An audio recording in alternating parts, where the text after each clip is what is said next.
Hey, everybody. Welcome to another episode of Voices of Recovery. I'm your host, Michele Eich. Every week, I interview people who have overcome a life controlling issue with God's help.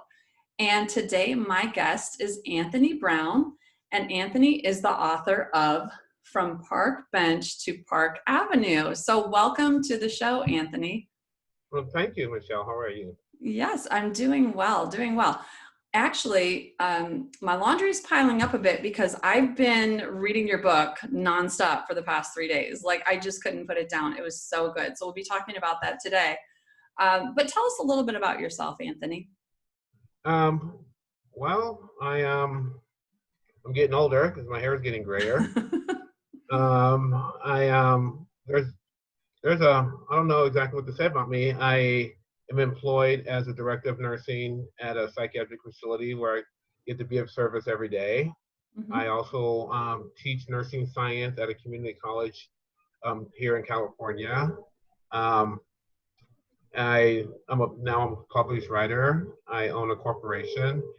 Um, I'm pretty much an all-around good guy. I can tell that. That's beautiful. Well, what our viewers may not know is that you've accomplished many things in life, but you were actually homeless for 23 years. Yes, I was homeless for 23 years. Yeah, so you go into great detail in your book, and I was just fascinated with everything that you've experienced. And I was thinking about 23 years. My son is 23 years old, and I thought, wow, that just puts the number in perspective. That from the day he was born till now, that somebody could be homeless. But God's hand was on you the whole way. So let's go ahead and jump into your story. You mentioned in the book that you were raised by a single mom with your siblings, and you called your upbringing dysfunctional. Tell us a little bit about that. Well, dysfunctional, that's an interesting label because I didn't know what dysfunctional was until I got older. Hmm. But basically, when I was younger, I did have a single mom. I have two sisters, one brother. Um, there wasn't really much of a father figure around. I know there was alcohol around all the time ever since I can remember. I Hmm. remember when I was young, probably 6 or 7 years old, my mom used to have parties. I would come out and see her and her friends drinking, smoking cigarettes. And so I would go help myself to whatever it is that they were drinking. And it's really interesting because back then they would have beer cans and they would put their cigarette butts out in beer cans. And so I would drink out the beer can and Mm. incidentally or accidentally swallow a cigarette. And I always say that that's what led me to start smoking as I grew older. Wow. Okay. That's interesting. Thank you for sharing that. So you started drinking your mom's gin. You found her hiding place, and you started drinking her gin at a young age. And you said in the book that you were trying not to feel. You said you couldn't kill yourself because if not successful, you'd get a beating. And these are your words, Anthony. I'm a nobody and nobody cares. I'm nothing and nothing matters. How can I feel pain when everything I have encountered has been painful? How can a broken child that only knows brokenness fix itself? I'm so traumatized that I'm borderline delusional and nobody seems to care that I'm crazy. I cannot escape from the prison that is me. I am trapped. Yeah. Um, my mother came from an era where they had spared a rod, spoiled a child. Mm-hmm. And back then, we also had teachers that used to give us swats with paddles Right. whenever we did anything that we shouldn't be doing. And so, because of whatever reasons my mom was going through, I ended up getting a lot of what I considered whoopings.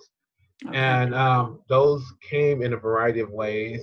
Um, there was points in time that she would use a switch or an extension cord or whatever it Mm-hmm. is that she could get her hands on. And so going through that for such a long period of time and then trying to go to school and getting, I was acting out in school Mm-hmm. and getting paddles from there and then coming back home. And so it seemed like it was a no-win situation. Right. And there wasn't, I didn't know what else to do because either way, I was going to get a beating. It was, Okay. the dynamics was fascinating because I would I would get a beating at home, and then I would go to school and act out. Then I'd get a paddle at school, and then the town I'm from is so small they would contact my mom and let her know. Then I'd go home and get another whooping. And so no matter what, a whooping Mm-hmm. coming. And so the best thing I could do is just drink and not feel and not. Okay. I didn't know that was what I was doing, but it seemed to have worked because the dysfunction that was going on there and the now I call it trauma that was Mm-hmm. happening was just a whole lot to deal with when you're 12, 13 years old. Sure, sure. Now, prior to that, when you were 10 years old, you had a very traumatic and life-altering experience at home. Can you tell us what happened? Yeah, me and my sisters got up in the middle of the night one day, and we were in Ohio, and we came out into our living room, and we seen my mom laying on the floor, and she had got Mm, shot in the head. I remember seeing a pool of blood underneath her head. I remember seeing the gray matter there, you know, wow. and things kind of went blank. And the next thing I know, I remember she had the bandage around her head and things of that nature. But I remember seeing her shot in the head. That was, Wow. um, You said that she continued to work and go to school and provide for the family, but that she was just different after that experience, and it changed you as well. yeah. Several things occurred after that. We were in Cleveland. We moved from Cleveland to Steubenville after that. And from Steubenville, she started going back to school and things of that nature.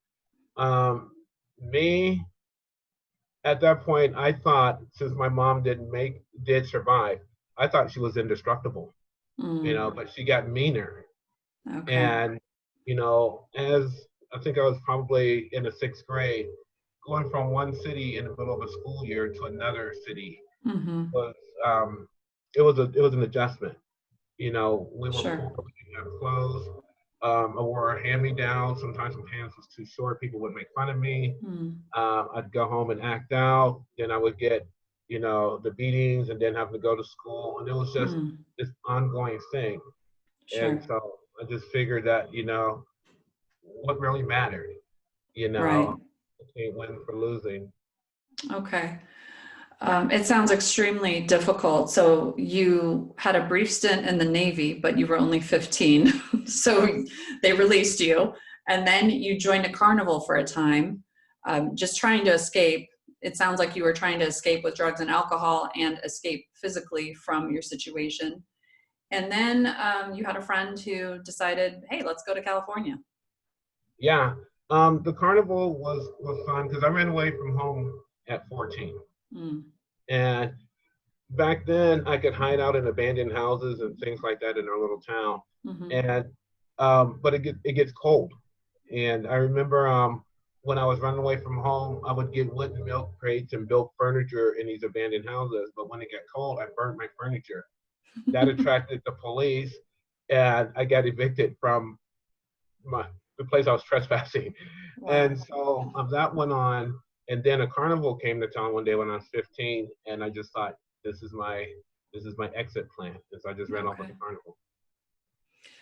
Back to when you moved to California, Anthony, you were introduced to drugs you could inject. So it sounds like when you went to California, your drug use increased significantly and you were experimenting with new drugs and getting addicted to new kinds of drugs that you didn't know about previously. Yeah, I would consider myself really on the pathway of addiction when I was 14. 'Cause I would eat pills and things like that back then. And when I had the opportunity, because a friend of mine said, "Hey, let's go to California." Well, what did I have to lose? I was homeless in Ohio. It was cold. I didn't have a job, and so I just said, "Okay." So we jumped in the car and we drove across state, and we came to California. And where I'm from, it's interesting because in our town, the only the only thing I've ever seen of California was like the Beverly Hillbillies on TV. And so that's what I thought California was like. Right. Big mansions and swimming pools and movie Mm-hmm. stars. And so we came out here and it wasn't like that at all. Mm. So I ended up in a town that had a local park. I was staying with my friend and his brother, but my friend um, found a girlfriend or something, and I guess two's company and three's a crowd. Right. And but I already knew how to live homeless, so I just migrated to the park and discovered all kinds of things I can put into my body any Wow. way possible. And so I did enhance my drug usage. I did learn how to inject drugs. It didn't matter what it was at that point Mm. in time. It's just as long as it's free, because I really didn't have much money and there was a Mm-hmm. lot of it. And Okay. so that was my mindset back then. Okay. Interesting. Well, at that point in time, you get a call from a family member that your mom is not doing well. And as you mentioned before, you thought she was invincible because she had been shot in the head and survived that. And then you got the phone call that your mom had actually died. Yes.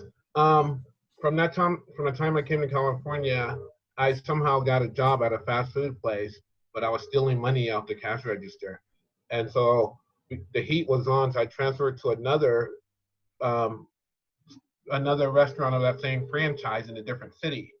And by then, I was trying to go to school. I was trying to get a job, and I was working at this state institution.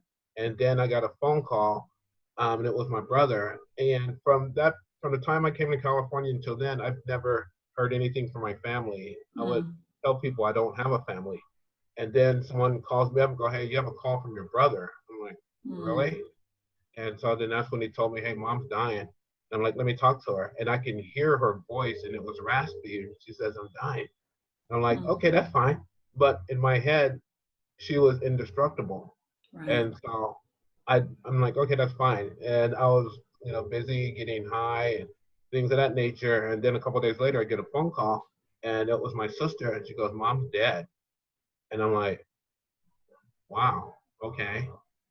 And I took every penny I had. I maxed out what little credit cards I had. I ripped off whoever I could and got enough money, got a plane, took enough drugs, and I went back to Michigan to see my mom. Okay. And in your book, Anthony, you said that that's when things really took another decline for you. You said previously that you were trying to work, trying to go to school, trying to get better. But after your mom died, you said, I wanted to drug myself into oblivion. And so at that point in time, you started getting arrested out in California. That's when your, I guess, experience with the law and going to prison, going to jail began for you. Yes. Once my mom passed away and I came back, I really didn't care about anything. I Mm, mean, I had no respect for society. I had no respect for the law. I had no respect for people. I didn't have any respect for myself. I mm, really did not care. And whatever happened to me, it didn't matter. And so that sort of gave me a blanket to do whatever I wanted to. mm, And doing drugs, that's when I started selling drugs. I was pretty brazen. I'd go out there, whenever I want to, because what's at that point, what's the worst that's going to happen to me? What's the worst? mhm. If you kill me, I don't have to deal with this anymore. Right. And so that's when I started getting arrested, and it was that was an adventure in itself because I'd never, you know, been to jail. And all of a sudden I'm starting to go to jail. And when I go to jail, who cares? I mean, for Mhm. me, jail was sort of like being rescued because it gave me a place to eat. It gave me shelter, you know, Wow. it gave me Yeah. structure. And so I liked it, and the first time I went to jail, I remember the judge says, "Okay, well, we're going to sentence you to 2 years in prison." I'm like, "Okay, I'll go." And people are like, "What's wrong with you?" you know. And so they didn't send me to prison. They let me out. I went back to the same place that I was selling drugs, and I got arrested, and that's when I went to prison. And I would sit in prison, and I would think, well, there's a problem going on. There's something that's not right. And Mhm. so I figured that, I wasn't hiding my drugs properly. And so I would put the drugs in my sock. I would go back to that same location, and then I would get arrested again. And then I would Mhm. go to prison, and I sit in prison, and I think, you know, there's a problem. And I thought, oh, okay. I know what the problem is. And so I went back to the same place, and instead of keeping the drugs in my socks, I put them in my little pocket in my jeans, and I got arrested again. Yeah. And so each time I go to prison, I'm spending more and more time in prison. And so I'm sitting there thinking, I know something's wrong, and I have the plan. And so this next time I thought I'll just keep the drugs in my hand, and when the police come, I can throw them. Well, I got too high and I forgot it was in my hand, and so I got arrested again, and I went to prison, and so I figured, you know what, something has to change. Something Right. really has to change. And Yeah. When I read that part of the book, Anthony, I mean, the way you wrote it, I think you intended it to be kind of funny because you said, I'm a deep thinker. Like, I've got to figure this out. Oh, I know. I'm hiding the drugs in the wrong place. Not maybe I shouldn't be doing drugs like that. That thought probably didn't cross your mind, or maybe it no, did. But no. I've just got to get better at hiding it. And Hmm. later in the book, you wrote, denial is a tough nut to crack. Hmm. It is So absolutely. true. Hmm. Tell me about finding a treasure in a garbage can and when you were in prison. Um, Usually when I go to prison, when I was little, I used to my mother used to take us to church. No Mm, matter things was going on at home, we'd go to church, and so I always knew God was around. And when I go to prison, that's when I always get in contact with God. I pray, I talk to God and all that stuff. But then when I leave prison, I leave God there. But this okay. time I was in prison and I was just walking around, and in the trash can was a Bible. And Mm. for some, I guess I was praying or something, but the Bible was there, and I still have it. I still have my Bible Oh, from. wow. Wow. That's so awesome. I love that. I love that you still have it. It wasn't in really great shape, was it? No, it was mashed together, and it was covered in fluids, and Mm, all the pages were stuck together, and it was all wet and everything else. But I didn't have anything to do but time anyway, mm-hmm. and so I sat there and I peeled each page. The papers on the Bible is thin, It is. Yeah. and I peeled each page in that entire Bible apart, and I let them dry. And I would sit there and I would blow on the pages and all of that, and I would just look at some of the passages. And it's really interesting because for me, right when God needs to be there, He's there. Yeah. And I would read some words and I would get some feelings, and I would just be amazed, and I would just continue to read and take the pages apart, and then I just sort of made that part of my life. Mm-hmm. I did some Bible studying. I picked up a routine. I exercise when I'm in jail. Of all the places to want to get healthy, that's where I get healthy. And so I would read the 23rd Psalms and do push-ups, memorizing Mm, it. And if I forget a verse, I would have to start all over again. And that's how I sort of like did my exercise. And then I started getting into it, and it was it was great. I felt such ease and comfort after that. mm-hmm. It was nice. It was really nice. That is awesome. That's beautiful. I love that part of the story. Um, Anthony, you mentioned that you got arrested, so you got out of prison and Mm-hmm. you went back to the same location and you Uh-huh. were kind of doing the same behaviors, although maybe trying to hide the drugs in a different place. But there was one particular police officer who arrested you multiple times. And you mentioned in the book that he asked you on one occasion if you wanted to get help. Can you tell us about that? Yes. Um, my bright ideas continued.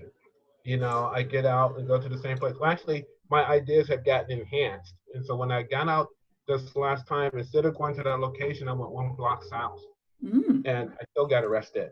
But it was this officer's um, beat. And I remember sitting in the back of the car, and he looked at me and he said, don't you think like you should be doing something different? Don't you want some help? Mm. Now, I've been arrested several times by the same person, Okay. and never has he asked me this. And at that point in time, I don't know what made me say yes, but I did. And when I think about that right now, it's just incredible because I just say, yes, I do. And maybe I was sick and tired of being tired and sick. Right. Um, maybe I just had enough. Maybe I didn't know what else to do. But I said, yes, I want some help. And that officer was a catalyst that started this life that I'm on today, and Amen. it's fascinating how God appears in different forms to me and his message comes through. And at that point, God had a police officer speak to me to save my life.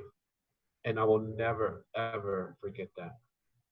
That's so powerful that one person can just make a simple statement that can be the catalyst for change. And, in our nation right now, we have police officers coming under fire because of the choice of one person. And so I just love that part of the story, that it was a police officer who had arrested you multiple times, but he must have sent something either from God or from you that you were maybe ready to make some changes and asked you that question. And I just absolutely love that. That is so beautiful. So at that point in time, Nancy, the red haired lady, was contacted and she came and picked you up. Mm-hmm. And it sounds like you just liked her from the start. She was very kind to you, and she brought you to a facility where you can get housing and you could get food. And tell us a little bit about that. Was it a rehab, or what exactly was it where Nancy worked? It was Nancy is the owner of an alternative treatment program, and I didn't know anything about alternative treatment. I didn't even know that treatment existed. I really did not. All I know is I detox usually in jail, Mm-hmm. and I got out and I just run the streets. And when this police officer asked me if I wanted some help, I didn't know that he was friends with Nancy, Okay. and he coordinated that whole thing. And Nice. so I'm in jail as usual, and I was getting ready to go to prison again. And whenever I have this ritual when I'm ready to go to prison, I shave my head, I walk around like I want to hurt somebody, I get this mean Mm. look, and I'm in a holding cell, and here's this redhead lady come up, all smiles, and I'm like, okay, what do you want, you know?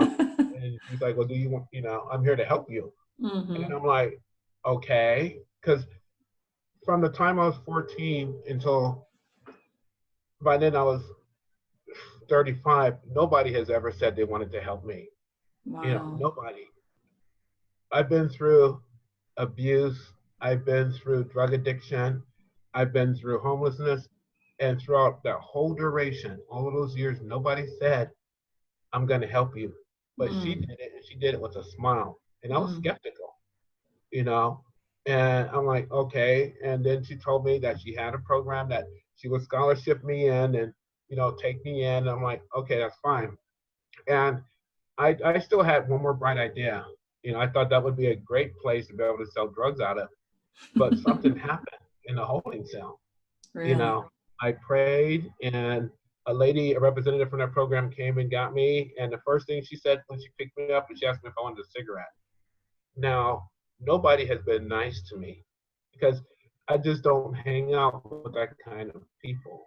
And she asked if I wanted a cigarette, and I told her, yeah. And then she asked me if I wanted Chinese food. I'm like, okay. And then she took me to this program and she said, do me a favor. If you're going to leave, don't jump over the fence. Just walk out the gate. And I'm Mm. like, you trust me? She goes, yes. And Wow. that opened my eyes to something completely different. And everybody was all nice. And so I figured I'd give it a shot. That is awesome. I love that. So, you mentioned in the book, you talked a lot about the experience there and the people there, and you had a little setback. You were clean for 18 months, and then you had a setback, and I think that's very common with people. But after that, you came out of prison again, but it sounds like things were different. And this is what you wrote in your book. I found a relationship with God, a true relationship that gave me life. And I knew deep in my heart that God was still in the miracle business. I remember going to my knees in tears because I completely surrendered myself to Him. Thus started my road to happy destiny.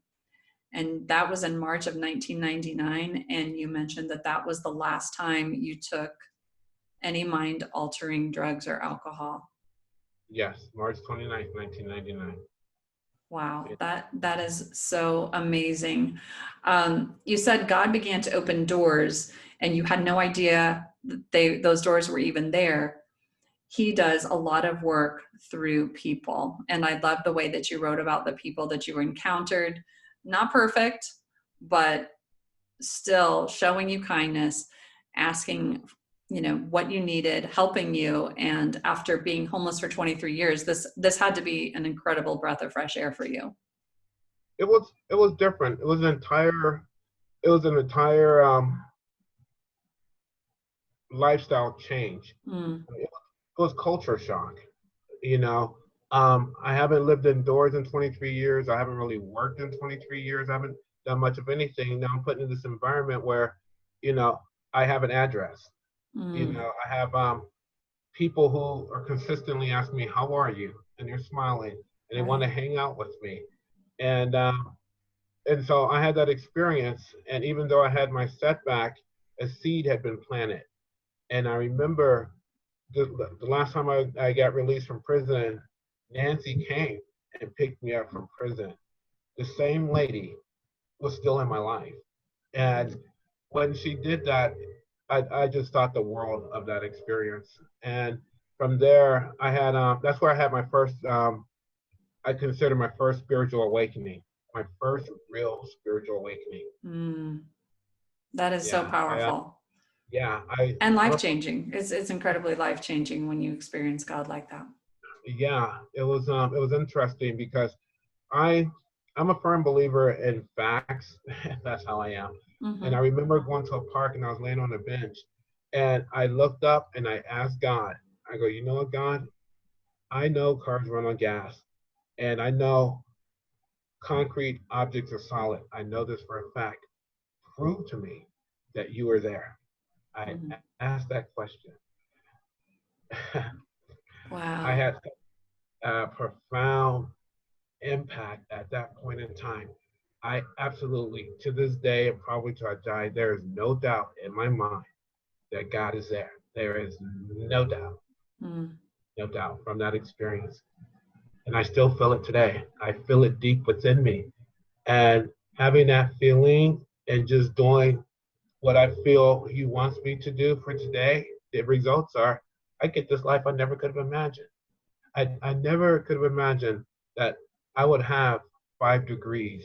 I never could imagine that I would be a nurse. You know, I mean, I wanted to be a drug dealer, and God thought it was funny, so He made me a nurse. So, you know, um, I thought that was, I that's thought that was, great. That's yeah, beautiful. I love yeah, that the way you talk about that encounter with God, and I can see how it still moves you today. And I think it's a difference between knowing about God and actually experiencing God. And it just yeah, takes things to the next level. And that's so powerful. So you start going to school, you're yes, kind of done with drugs and alcohol. You are in this program, you're meeting people who can help you, and you start going to school and earning all these amazing degrees. hmm, And so tell me a little bit about um, CARE. So I see the CARE heart symbol behind you. Um, it stands for Coordinating and Assisting Recovery Environment. So you notice that there are people who are addicted, but they also have some issues going on. So I don't know what you call that, mental illness, or I don't know if I'm saying it right. Tell us a little bit about that, Anthony. okay. As I was going through school, because my first license is that of a psychiatric technician, and we focus primarily on mental health issues and things of that nature. And so, as I was going through school, I started taking several different classes at the same time. And so, while I was going to school to get my psych tech license, I was also going to school to get my certified addiction treatment counseling license. And the combination of both of those allowed me to focus on dual diagnosis of people that have mental illness with a substance um, use or substance abuse component. And so I decided that this was a population that very few people would touch. I mean, back then it was sort of brand new, Mm-hmm. but I know from being homeless something was going on other than substance use. Mm, I think if I would have had insurance, I probably could have got a good mental illness diagnosis, but because I was definitely antisocial, there was no doubt mm-hmm, about it. I was delusional most of the time, but I didn't. But at least now, since I have the knowledge, I can go back and assist people. And so when I was in school, a friend of mine and I decided that we wanted to write a treatment program inside of a treatment program. So we came up with CARE, and we initiated that program. It went well. I left the treatment center and I decided to make it portable. And so what I do with CARE right now is I go do lectures and workshops for different treatment centers, or I'll do some one-to-one in-home care with individuals that have mental illness or psychological disorders, or you know whatever the buzzword is at the time, mm-hmm. but they're having some sort of adjustment issues in life. And being in that situation, it makes me more empathetic to working with others. So I'm able to establish good rapport with other individuals. So that's what CARE does. That is so beautiful. You know, one of the things that I like to highlight things when I read a book, and my husband says, just dip the whole book in the highlighter bucket and then you'd be done. um, you wrote this: a thought without action is only a dream. So you had this thought and you had a dream, but if you don't take any action, then it's just going to stay there. And that's so powerful. And I love what you're doing, because homelessness is a huge issue today. And we have a lot of politicians and different leaders kind of scratching their heads trying to figure it out. And you're seeing that a lot of people who are homeless have mental issues, and they're also addicted. And so they're two problems that are kind of feeding off of each other and compounding each other. And not only do you have the education, but you have the life experience because you've been there. You know, a lot of times people try to solve problems from the ivory tower and they don't know what it's like to really live that. So I just love what God is doing in your life, that you are helping people who were once where you were. And, you know, it's just so powerful.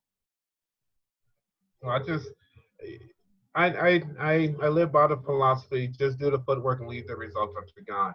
And I Yes. get up in the morning and always hit my knees before I hit my feet. And I Wow. ask for Him to direct my thoughts and actions of the day. And then I do directly what's in front of me. And I've been doing that. And the results are just, again, I have this phenomenal life. And part of this is that it's important that I share it or give it away, or use what He's given me to help other people. And the homeless population, that I know because I have been there. And one Mm-hmm. thing that I come to realize is that every homeless person or every person out there on this planet is someone's child. Mm. That is somebody's brother, somebody's sister, somebody's mother. Yes. They belong somewhere. And Yeah. so just starting with that premise makes me feel that how about we just get to know a person? Mm. And being homeless, it took a police officer to ask me if I wanted some help. So it takes me to go up to somebody and look past that surface stuff and say, hey, how can I be of service for you? And Right. that allows the person to feel, less defensive. Now, don't get me wrong. I know there's dangerous people everywhere. I Sure. understand that. But most of the time, people react out of fear than Mm-hmm. anything. Mm-hmm. And people can tell if you're going to hurt them or not. And so my my goal, because what if God hasn't taken me yet, He will when He wants to.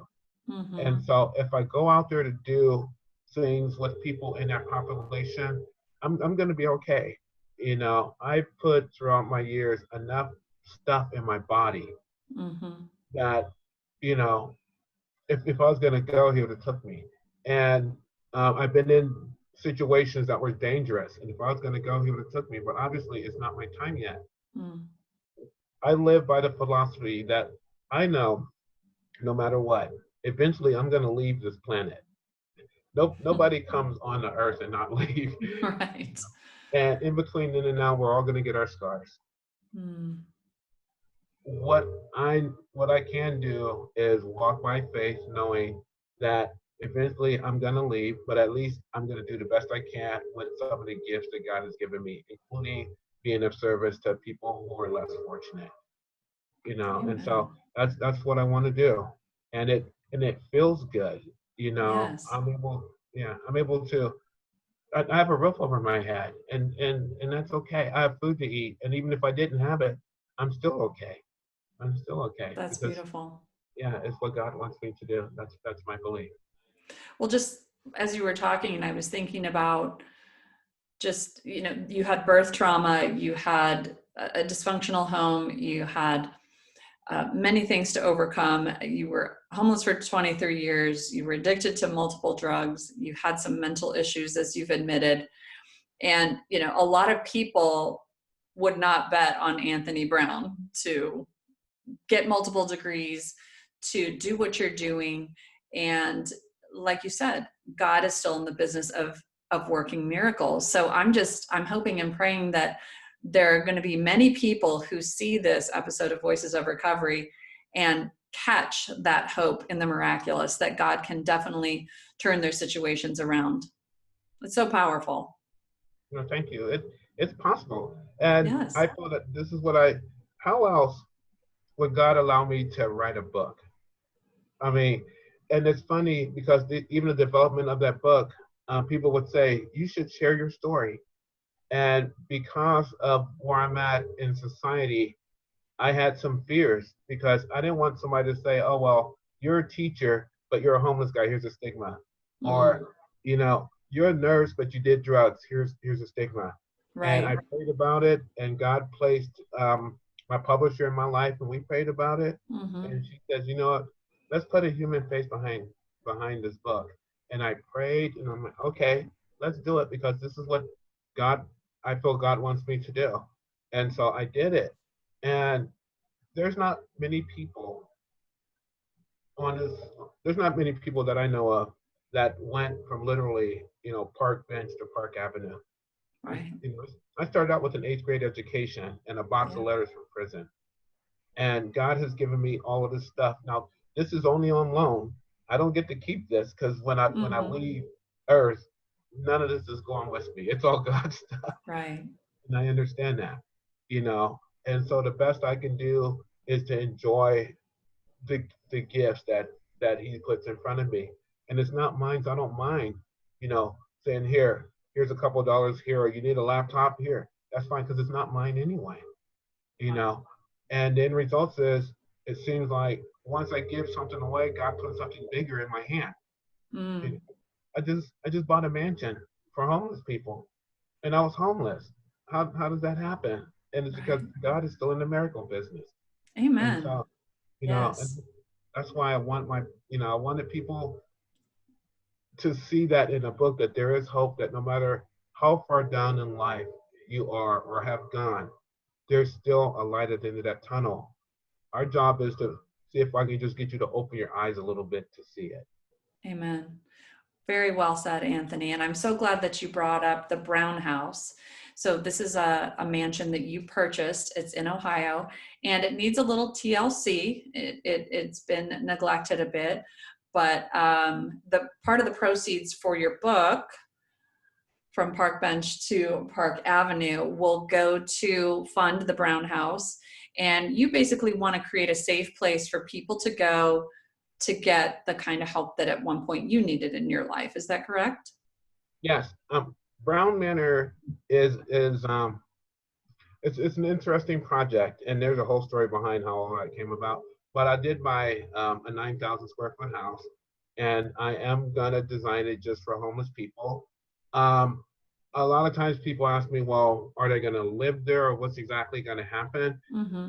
I have certain visions, but then God has visions too, and sometimes Yes. they're not the same. Mm. And so I know that house does need some help. It was built in 1916. I bought it. It's been empty a couple of years. There's a lot of repairs that need to be done. And so I wrote the book to help, supplement some of the funding. We also have a GoFundMe page for the house as well. That's, GoFundMe Brown Manor. I God has given me a lot of employment. I'm a nurse, so I'm working through everything. I'm a teacher. I'm working through everything. I have my corporation, and everything is going towards that house because I want people to be able to not only have a place of rest, but to have a place to learn how to develop self-esteem, self-worth, and Yes. be receptive to different things to enhance their life. There's more to being homeless than just not having a home. Mm. Interesting. That's powerful. And it sounds like when you went to the place, that you found a family, that you Yes. found a family of people who were there to love you and help you on your journey. And, sometimes we expect God to wave a magic wand, and yet he works through people. And that is incredibly powerful and a great reminder for me personally. Well, Anthony, I wish you the very best. I absolutely love your story. Again, I read it in 2 or 3 days. I just couldn't put it down. And so I want to encourage our guests, if you're watching the show, to purchase Anthony's book.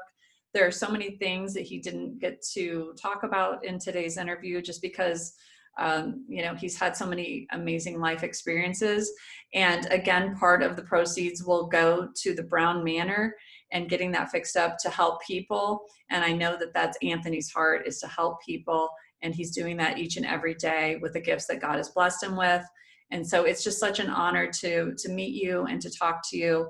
And thank you so much for taking your time. I will be posting links to how to purchase the book. I'll be posting links to information about the Brown Manor if people want to get involved in that or make a donation or learn more about it. It's actually going to be so beautiful. It's got great bones and it's going to get restored. God restores us, and now you're going to restore that house, and people are going to be helped, and it's so amazing.